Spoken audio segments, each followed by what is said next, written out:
नमस्कार साथियों, देश में होने वाले आगामी लोकसभा के चुनावों का शंखनाद हो चुका है। चुनाव आयोग ने लोकसभा के चुनावों की तारीखों की घोषणा कर दी है। इसके साथ ही देश में पूर्व से लेकर के पश्चिम, उत्तर से लेकर के दक्षिण भारत में चुनावों से जुड़ी सरगर्मियां अब पूरी तरह से बढ़ चुकी है। लोकसभा चुनावों का मुख्य मुकाबला एनडीए बनाम इंडिया गठबंधन में माना जा रहा है। उत्तर भारत में जहां पर एनडीए दमदार दिख रहा है, तो वहीं दक्षिण भारत में इंडिया का किला मजबूत दिख रहा है। ऐसे में आज हम इस वीडियो के माध्यम से नजर डालेंगे देश के तमाम राज्यों पर आखिर किस राज्य में किस धड़े की स्थिति मजबूत है और किस राज्य में किस पार्टी का प्रदर्शन कैसा रहेगा। साथियों, देश में 543 लोकसभा की सीटों का ओपिनियन पोल हम आपके लोगों के सामने इस वीडियो के माध्यम से रखेंगे, तो आप बने रहे वीडियो के आखिर तक। और आप देश के कौन से राज्य से वीडियो देख रहे हैं और आप देश में अगला प्रधानमंत्री किस नेता को देखना चाहते हैं, आप हमें कमेंट करके अपनी राय जरूर दें। साथियों, उत्तर और पश्चिम भारत में अधिकतर राज्य ऐसे हैं जहां पर बीजेपी बिल्कुल दमदार नजर आ रही है। इनमें गुजरात, राजस्थान, उत्तराखंड, मध्य प्रदेश, दिल्ली और उत्तर प्रदेश शामिल है। यहां पर भारतीय जनता पार्टी अपना पुराना प्रदर्शन दोहराती नजर आ रही है। गुजरात में लोकसभा की 26 सीटें हैं और नरेंद्र मोदी का यह गृह राज्य भी है। ऐसे में यहां पर बीजेपी को उम्मीद है कि वह तीसरी बार बड़े वोट शेयर के साथ बढ़त करके 26 सीटों पर जीत दर्ज करेगी, ऐसा दावा कर रहे हैं। राजस्थान की अगर बात कर ली जाए तो राजस्थान में 25 लोकसभा की सीटें हैं। भारतीय जनता पार्टी की यहां पर इस बार हैट्रिक लगाना आसान नहीं है। अगर उसके 10 से 12 मौजूदा सांसदों का खराब प्रदर्शन और राजस्थान की उपेक्षा के कांग्रेस के आरोपों ने मतदाताओं को प्रभावित किया तो यहां पर असर दिख जाएगा। साथियों, अगर मध्य प्रदेश की बात कर ली जाए तो लोकसभा चुनाव में भारतीय जनता पार्टी कांग्रेस के नए नेतृत्व की क्षमता की परीक्षा लेने वाले हैं। जबकि भारतीय जनता पार्टी ने पिछले साल विधानसभा के चुनाव में जीत हासिल की थी, सीएम मोहन यादव को 18 साल पुराने शिवराज सिंह चौहान की जगह ले लेनी पड़ी। उत्तराखंड की बात कर ली जाए तो विपक्ष और अव्यवस्थित होने के कारण भारतीय जनता पार्टी इस पर्वतीय राज्य में सभी 5 लोकसभा की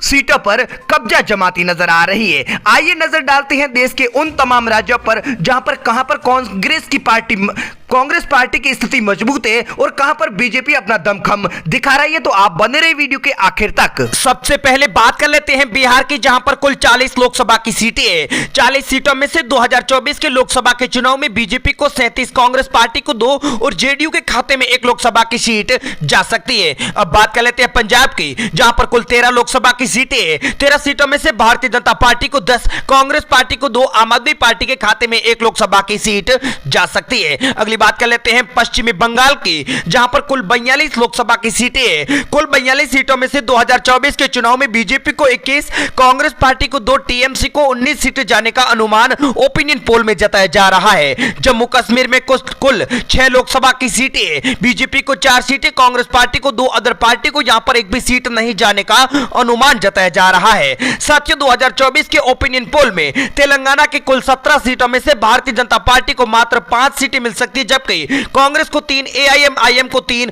टीआरएस के खाते में 6 सीटें जा रही है। उत्तराखंड में कुल 5 लोकसभा की सीटें हैं। यहां पर बीजेपी क्लीन स्वीप करती हुई 5 सीटों पर अपना कब्जा जमाती नजर आ रही है। साथियों, आप देश के कौन से राज्य से वीडियो देख रहे हैं, अगला प्रधानमंत्री किस नेता को देखना चाहते हैं, कमेंट करके जरूर बताएं। हरियाणा में कुल 10 लोकसभा की सीटें हैं। 10 सीटों में से बीजेपी को 10 सीटें मिलती ओपिनियन पोल में बताई जा रही है। अब बात कर लेते हैं साथियों केरल राज्य की, जहां पर कुल 20 लोकसभा की सीटें हैं। 2024 के चुनाव में बीजेपी को मात्र 2 सीटें मिल सकती है, जबकि कांग्रेस पार्टी को यहां पर 17, यूडीएफ के खाते में 1 सीट जाने का अनुमान जताया जा रहा है। मेघालय में कुल 2 लोकसभा की सीटें हैं। दोनों सीटों पर बीजेपी का कब्जा होता हुआ बताया जा रहा है। साथियों, इस बार बीजेपी के कामकाज से आप कितना खुश हैं, आप कमेंट करके जरूर बताएं। दिल्ली की बात कर ली जाए तो यहां पर 7 लोकसभा की सीटें हैं। 7 सीटों में से 6 पर बीजेपी का कब्जा हो रहा है, जबकि 1 सीट आम आदमी पार्टी के खाते में जा रही है। अगला राज्य हमारे सामने आ चुका है अरुणाचल प्रदेश, जहां पर कुल 2 लोकसभा की सीटें हैं। 2024 के चुनाव में ओपिनियन पोल के तहत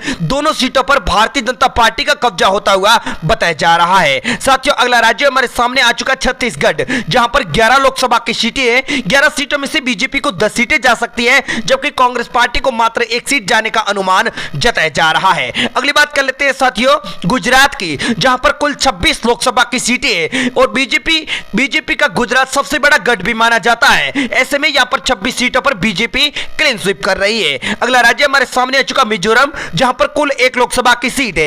एक सीट पर बीजेपी का कब्जा होता हुआ बताया जा रहा है। अगला राज्य साथियों हमारे सामने आ रहा है राजस्थान। राजस्थान में भारतीय जनता पार्टी की सरकार है और इस बार के लोकसभा के चुनाव में 25 में से 25 सीटों पर बीजेपी का कब्जा होता हुआ बताया जा रहा है। बाकी यहां पर अदर पार्टी को एक भी सीट नहीं जाने का ओपिनियन पोल में दावा किया जा रहा है। महाराष्ट्र की बात कर ली जाए तो यहां पर कुल 48 लोकसभा की सीटें हैं। 48 सीटों में से बीजेपी को 29, कांग्रेस पार्टी को एक भी सीट नहीं, शिवसेना को 9, एनसीपी के खाते में 10 सीटें जा सकती है। हिमाचल की बात कर ली जाए तो यहां पर 4 लोकसभा की सीटें हैं। चारों सीटों पर बीजेपी का कब्जा होता हुआ ओपिनियन पोल में बताया जा रहा है। साथियों आप किसे प्रधानमंत्री देखना चाहते हैं आप कमेंट करके जरूर बताएं। लक्षद्वीप में 1 लोकसभा की सीट है, एक सीट बीजेपी के खाते में जाती हुई ओपिनियन पोल के आंकड़ों में बताई जा रही है। अगला राज्य साथियों हमारे सामने आ रहा है, हम आपको बता देते हैं कि गोवा, जहां पर 2 लोकसभा की सीटें हैं। दोनों सीटें बीजेपी के खाते में जाती हुई ओपिनियन पोल में बताई जा रही है। साथियों इस बार लोकसभा के चुनाव में भारतीय जनता पार्टी कितनी सीटों पर कब्जा जमा सकती है, आप अपनी राय हमें कमेंट के माध्यम से जरूर दें। अब बात त्रिपुरा की कर ली जाए तो यहां पर कुल 2 लोकसभा की सीटें हैं। दोनों सीटों पर भारतीय जनता पार्टी अपना कब्जा जमाती हुई ओपिनियन पोल में बताई जा रही है। अगला राज्य हमारे सामने आ चुका है असम, जहां पर कुल 14 लोकसभा की सीटें हैं। ओपिनियन पोल के आंकड़ों के हिसाब से देखा जाए तो बीजेपी को 10, कांग्रेस पार्टी को 2, एआईयूडीएफ के खाते में 1 लोकसभा की सीट जा रही है। उड़ीसा की बात कर ली जाए तो यहां पर कुल 21 लोकसभा की सीटें हैं। 21 सीटों में से बीजेपी को 10 सीटें जा रही है और बीजेडी के खाते में 11 लोकसभा की सीटें जाने का दावा किया जा रहा है। साथियों अगला राज्य हमारे सामने आ चुका मणिपुर, जहां पर कुल 2 लोकसभा की सीटें हैं। दोनों सीटों में से एक पर बीजेपी का कब्जा हो रहा है, जबकि एक सीट एनपीपी के खाते में जाती हुई बताई जा रही है। साथियों अब बात कर लेते हैं अगला राज्य आंध्र प्रदेश की, जहां पर कुल 25 लोकसभा की सीटों में से बीजेपी को मात्र 1 सीट दी जा रही है, कांग्रेस पार्टी को 13,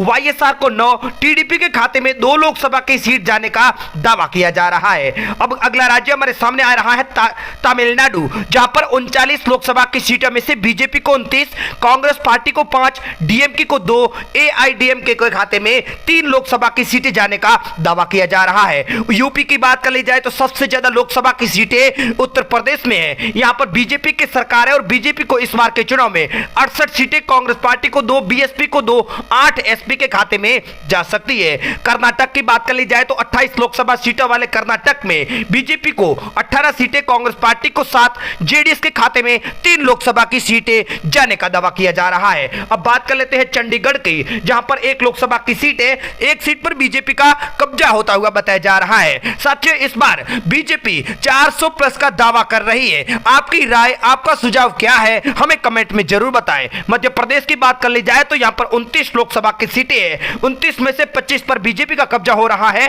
कांग्रेस पार्टी को 1, बीएसपी के खाते में 2 लोकसभा की सीटें जा सकती है। अब बात कर लेते हैं झारखंड की, जहां पर 14 लोकसभा की सीटें हैं। 14 में से 14 सीटों पर भारतीय जनता पार्टी का कब्जा हो रहा है। अदर पार्टी को यहां पर झारखंड में एक भी सीट नहीं जाने का दावा किया जा रहा है।